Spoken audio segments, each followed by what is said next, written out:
صف السرايا تهتف تنادي تهتف. هز الفنجان بيدك، خوف منك القبيله والدله نياك، خوات عداي وخوات العشيره والمله كباركم يشهدون يحضركم من يقولوا لكم هذا اللي ما حد قدر له.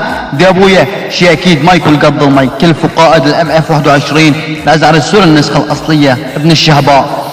دي يا شبح الدرعاوي مالك قدي وكلك فرخ وفنز للشامي. انا اللي شرفك نياك ودايما زبع كسختك حامي. لخرة العيار بكسختك طبعا بزب ضلعي رامي اخو القحبه. بعده سنايبر الكردي اختك قل شيله من كسه وحطه بتمي وبالنيك امك سمتني الاصلي والنشمي. انا لشرفك نياك وحرامي.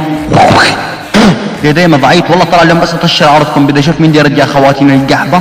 زلزال من بجي اللي ببطن اختك مو ابني وخلي بيننا القاضي والمحامي. روح اعمل فحص دي ان اي وبلكي يكون ابن ضلعي جراح يعني اللي اسمه سامي. دير بالك اختك تبديني بزناها مشان ما اطلع عن دينه اسلامي. دقيقة وويد لعارب موتاكم بدي نفس المستوى.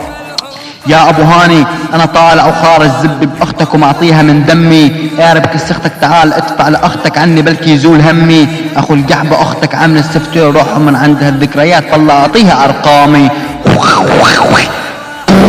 ابو هاني الدرعاوي عرضين اختك دبة يلا اللي بعده. تعال انت شهم السوري عم تقامز شهم السوري ام تطلعوا عيار تقامز. طمن والله ما بحسبك من خصومي. انشخفت فرخ واذا جبت مستوى كسرتي لاطلع على الشارع واشق هدومي. جروح الكل بيكم عاشق للاندومي. دقيقة وويد انتم الخمسة عرضكم ادباء شبح الدرعاوي فطس.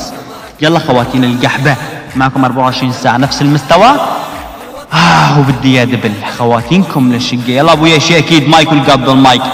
اسد وخيال خواتينكم وسبع الام اف 21 الاسد الازعر السوري النسخة الاصلية والملقب بالبابا قواويات. ما صاحت مقتدى هذا الوطن بوصال اجناد.